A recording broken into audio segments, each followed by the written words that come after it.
روح بقى لخبير الصفقات ومهندس الصفقات في نادي الزمالك وحبيبي شخصيا، انا بحبه جدا، ويعني هو بالنسبه لي زي كابتن حسن كده، مربيني وانا صغير، دكتور عبد الله جورج سعد. ازيك يا دكتور؟ اهلا يا كريم، ازيك يا حبيبي؟ اخبار حضرتك ايه؟ كويس الحمد لله، زي الفل الحمد لله. مبروك الصفقه بتاعت امبارح احمد عيد، صفقه مميزه جدا لنادي الزمالك. ربنا يخليك يا رب ويكرمه ويحفظه يا رب ان شاء الله. يحفظك انت ولا يحفظني انا؟ يحفظه هو وانت كمان. طيب ماشي. اخبارك ايه يا دكتور؟ كويس الحمد لله كده. كانت صفقه صعبه احمد عيد عشان الفلوس، يعني الفلوس كانت في ازمه في نادي الزمالك او في معظم الانديه. يعني كانت صعبه وكل الكلام ده، انما الحمد لله عشان الناس خالصه ربنا سهلها. يعني عشان الناس خالصه والولد احمد عيد زملكاويته عاتيه الحقيقه، ويعني هيموت عشان يلعب في نادي الزمالك. ايوه، والحقيقه كان من عوامل الضغط الشديده اللي اتحطت على حرس الحدود. خلاص، لدرجه ان احنا لما وصلنا علشان نوصل لاتفاق مادي قال لي اللي انت عايز تدفعوا اللي هم هيدفعوه زياده انا هدفعهم الفلوس بتاعتي، لان عنده رغبه اكيده انه يجي نادي الزمالك. ما اختلفش معايا في حاجه خالص، زي ما قلت له هتقبض فلوسك بيقبضها وكل الكلام ده. يعني الحقيقه زملكاويته اصراره انه يلعب في نادي الزمالك الحقيقه كانت العامل الرئيسي في ان احنا نخلص الموضوع. طيب انا كان معايا صلاح عاشور من شويه على التليفون وكلمته على موضوع الزمالك والمفاوضات وكده، وقال لي ده شرف كبير العب في الزمالك واتمنى واكون موجود، لكن عنده مشكله مع اداره اتحاد الشرطه، بينه وبين اتحاد الشرطه ان هو اتحاد الشرطه عايزين يعني يتنازل عن مستحقاته ويزود سنه في عقده. فبيقول لي هي القصه واقفه كده، بس انا يعني بنتفاوض هو ووكيله دكتور سالم محمد سالم مع اداره اتحاد الشرطه، لكن يعني بيتمنى الانضمام نادي الزمالك. فعايز اعرف من جهه نادي الزمالك ايه الاخبار بالنسبه لصلاح عاشور؟ من جهه نادي الزمالك ان صلاح عاشور نقض اتفاقه معايا اللي هو انا كنت رايح على اساسه اتحاد الشرطه. خلاص. وده ببساطه لاعب ما قدرش قيمه انه هيلعب في نادي الزمالك. ماشي، الاتفاق اللي انا كنت رايح معاه، اللي انا كنت رايح عشان انفذه خلاص معاه، هو اللي نقضه. يعني ايه الاتفاق ونقضه ازاي؟ شو من ايه الاتفاق؟ يعني ابسط حاجه يعني ان هو بعت لي رساله بعد ما كلمته ان هو ما جابليش سيره، لما انا بكلمه بعت لي رساله ان هو لازم ياخد فلوسه كاش ساعه ما يمضي. خلاص، هو ده كده الموضوع منتهي، وبعدين ابتدى يتمحك في الفلوس اللي كنا اتفقنا عليها وكل الكلام ده. فانا يعني كارثته ان هو يعني لسه امبارح اللي كان بيعمله احمد عيد شكله ايه، وده بيتشرط عليه شكله ايه. خلاص. فالموضوع منتهي، هو اللي خسران، نادي الزمالك مش خسران. هو اللي خسران انه مش هيلعب في نادي الزمالك. بس صلاح ما جابليش القصه دي خالص، قال لي ان هو عنده مشكله مع اتحاد الشرطه، ما قاليش موضوع. حتى انا سالته اللي هو بيقوله، انما ما قالوا او ما قيل لي انه قالوا هو غير صادق فيه. يعني اتفق على مبلغ. عارفني انا ما بخشش في المخاطره مع لعيب. ايوه، يعني احنا رحنا لغايه اتحاد الشرطه بشيكاتنا بمديرنا المالي بكل حاجه عشان نخلص، وهو اللي ما خلصش. يعني اذا كان هو مش مقدر قيمه انه هيلعب في نادي الزمالك خلاص يبقى هو ما يلزمش. يعني هو اتفق معاكم على اتفاق وبعد كده غير، قال لك عايز كاش ومش عارف ايه والكلام ده. بالظبط. طيب يعني موضوع خلاص كده من جهه نادي الزمالك اتقفل بالنسبه لصلاح عاشور. هو كان لازم النهارده يا بطل. عشان القائمه الافريقيه. عشان القائمه الافريقيه خلاص. مش يعني هو انا كنت بدور وبجري وبعمل عشان ايه؟ عشان القائمه الافريقيه. بالظبط. انا ما بقاش هيلعب معايا في القائمه الافريقيه، ايه فايده ان انا اجيبه ويبتدي يلعب معايا من دور ال 16؟ يعني كان في فرق كبير قوي من ان هو يجي النهارده على حتى انه يجي بكره.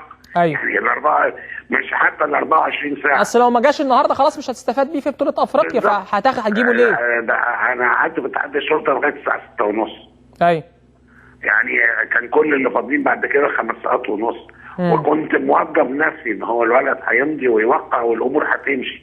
كل الناس كانت الحقيقه مسهله لي الامور انه يتأيد زي ما سهلوا لي في احمد عيد الحقيقه. ايوه على كل المستويات، المناطق والاتحاد وكل الكلام ده. خلاص. فهو لما ما جاش النهارده انا استفدت منه بقت تقريبا ما فيش. موضوع ايمن حفني ايه اللي حصل فيه يا دكتور عبد الله؟ ما وصلناش لاتفاق مادي مع الجيش. مع الجيش ولا مع ايمن؟ لا مع الجيش. مع الجيش. لا مع الجيش ما وصلناش لاتفاق مادي مع الجيش. يعني كنتوا عايزينه اعاره هم ما وافقوش ولا لا لا لا لا لا الاعاره وكل الكلام ده، انما الاتفاق المادي ما اتفقناش فيه. اسالك سؤال يعني كده كنا عايزين اعاره سنه، هم طالبين يعيدوه 6 شهور. الكلام اللي وما حصلش اتفاق من النواحي الماديه فخلاص بقى يعني. وبرضه انا كنت عايز النهارده. ايوه يعني مش موضوع عماد السيد وجنش. انا ماشي في موضوع الجيش بقالي مده طويله، بس ربنا ما اردش فيعني ما اعتقد ان وجود احمد عيد يعني في المركز نفسه. احمد عيد نجم كبير، وانا اتكلمت عن الصفقه دي، صفقه كان نادي الزمالك محتاجها بشكل كبير جدا. الحقيقه يعني كفايه الولد. يعني مش يعني الروح اللي في الولد دي ولا من حظه الوحش النهارده صلاح عاشور. ان انا كان لسه اللي بيتعمل معايا امبارح من احمد عيد واللي بيتعمل النهارده. يعني الفرق شديد الحقيقه يعني. فيعني ما اللي مش من قلبه هيموت عشان يبقى في نادي الزمالك ما يلعبش في نادي الزمالك. طيب اقول لك سؤال وتكون صريح معايا. اتفضل. انا عارف وكلنا عارفين ان في ازمه ماليه صعبه، وفي مستحقات لاعبين، وفي انديه عايزه فلوس من نادي الزمالك. فلوس احمد عيد عبد الملك دكتور الاستاذ ممدوح عباس هو اللي تحملها؟ فلوس احمد عيد عبد الملك اللي وفرها والشيك طالع من نادي الزمالك.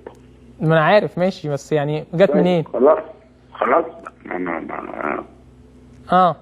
يعني برضه عشان لو يعني الراجل عمل حاجه كويسه، رئيس نادي الزمالك الاستاذ ممدوح عباس مؤكد انه بيعمل حاجات كويسه اكيد، فلازم نقول عشان احنا ساعات بننتقده ويبقى انا بقول لك يعني عشان برضه الجماهير تعرف لو الراجل عمل حاجه ودفع من جيبه عشان يجيب لعيب في نادي الزمالك او يعمل صفقه يعني ياخد حقه برضه في الاشاده. يعني الراجل بيعمل كتير قوي وما بيحبش يعمل، وده شيء يخصه هو ما يخصنيش انا. طيب موضوع الصفقات الجديده، في حاجه تانية قبل الدوري ولا كده الزمالك هيستكفى باحمد عيد؟ الحقيقه يعني هي كانت جدواها الحقيقيه النهارده. الحقيقه كانت جدواها الحقيقيه النهارده. لسه بقى فاضل اسبوعين بقى براحتنا بقى. احنا بقى لنا كام يوم ما بننامش. براحتها بقى. ونجيب براحتنا بقى على مهلنا خالص بقى. قدامنا اسبوعين كده نمزمز فيهم ان شاء الله. وما نقولش احنا هنجيب مين عشان الانديه المنافسه ما تروحش تجري على اللعيبه اللي احنا بنروح لها.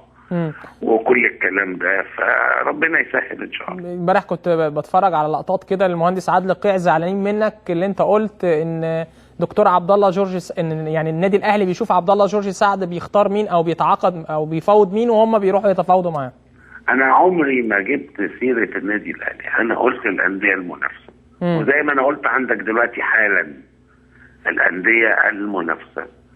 ما بقولش النادي الاهلي ابدا. النادي الاهلي ده ناس محترمه وزعلانين مني ليه انا ما جبتش سيره، ما قلتش ان النادي الاهلي بيعمل ولا بيسوي. انا بقول الانديه المنافسه. ما هو النادي المنافس اللي هو النادي الاهلي يعني. ليه؟ ما الاسماعيلي منافس وانتي منافس والحرس منافس، ومش دي كلها انديه محترمه برضه منافسه ولا؟ بس الاهلي اللي كان بيكلم احمد عيد مش انبي والحرس والاسماعيلي. خلاص هو انديه منافسه. وانا قلت ايه؟ انا قلت انا بشكر ان الناس بتثق في اختياراتي فبتروح للعيبه اللي انا بختار. هو ده خطا. هو شو انا لما بشكرك انت بتقول لي انا هسالك سؤال، انا عارف انك انت صادق في الكلام اللي انت بتقوله. خلاص انا بشكرك على انك انت عندك ثقه في صدقي، وانا بالتالي بشكر كل الناس اللي بتثق في اختياراتي. تمام. طيب بالنسبه لتجديد العقود ابراهيم صلاح واحمد جعفر وصابر رحيل يعني ايه الاخبار؟ هفضلهم. هو برضه من نفس المنطلق، اللي مش عايز يلعب في نادي الزمالك ما يلعبش في نادي الزمالك. لكن حضرتك قعدت معاه وكلمت. شوف يا كريم، اللي مش هيقدر قيمه الجمهور ده ومش هيحط نادي الزمالك بجمهوره فوق دماغه خلاص، ويبقى عارف يعني ايه هو بيلعب في نادي الزمالك، مع احترامي الشديد لكل الانديه الاخرى يعني، بس يمكن انا بحب نادي الزمالك اكثر من اي حاجه. اللي ما يقدرش، وانا حاسس يعني ايه نادي الزمالك كقيمه وقامه، اللي مش قادر يعرف يعني ايه قيمه نادي الزمالك والقامه اللي هو منتمي اليها ما يقعدش في نادي الزمالك. بس برضه يا دكتور عبد الله عشان نكون يعني واقعيين وصادقين، في بعض اللعيبه عقودها اتظلمت، يعني كانت اتاخدت. مش انا اللي ظلمتها، مش حضرتك، انا عارف، لكن هم كلاعبين في نادي الزمالك. ولازم كل الناس تعرف ان احنا في ظروف مغايره عن الظروف السابقه. نتمنى نادي الزمالك بس، البلد كلها في ظروف مغايره عن الظروف السابقه. اكيد. بشكرك يا دكتور عبد الله، وكل سنه وانت طيب، ومبروك على صفقه امبارح اللي كان ليك الدور الاكبر فيها امبارح يعني. بشكرك دكتور عبد الله جورج سعد، رئيس لجنه التعاقدات في نادي الزمالك. طيب احنا كده يعني غطينا كل حاجه النهارده، مفيش حاجه ما اتكلمناش فيها بالنسبه للحاجات اللي